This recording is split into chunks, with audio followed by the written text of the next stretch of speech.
ആ ചേച്ചി, ഞാൻ തിരുവങ്ങൂർ PSC സെന്ററിൽ വിളിച്ചിട്ടുണ്ടായിരുന്നു. അവര് തിങ്കളാഴ്ച മുതൽ ജോയിൻ ചെയ്യാനാ പറഞ്ഞു. ഡെയിലി ഒരു 3 മണിക്കൂർ ക്ലാസ് ഉണ്ടാവും. ചേച്ചി എന്തായാലും പോണേ. PSC കോച്ചിങ്ങിനോ? ഇവളോ?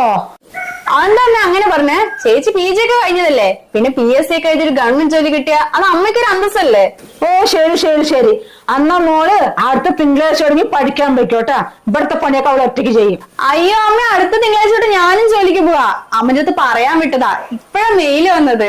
ഓ, അപ്പൊ ഒരാള് ജോലിക്കും ഒരാള് പഠിക്കാനും പോയാ ഇവിടുത്തെ പണിയൊക്കെ ആരും ചെയ്യും പറഞ്ഞിട്ടാ? ഈ വീട്ടിൽ നമ്മൾ 3 പെണ്ണുങ്ങളില്ലമ്മേ. 3 കൂടെ ഓരോ പണി ചെയ്താൽ തീരാവുന്നേലുള്ളൂ. പിന്നെ ഞങ്ങൾ ഇത്രയും കഷ്ടപ്പെട്ട് പഠിച്ചത് ഈ വീട്ടിൽ പണിയും ചെയ്തിരിക്കാനാ? അല്ല, അത് അമ്മയ്ക്ക് പറഞ്ഞാൽ മനസ്സിലാവും. കേട്ടോ ചേച്ചി, അമ്മ സമ്മതിച്ചു.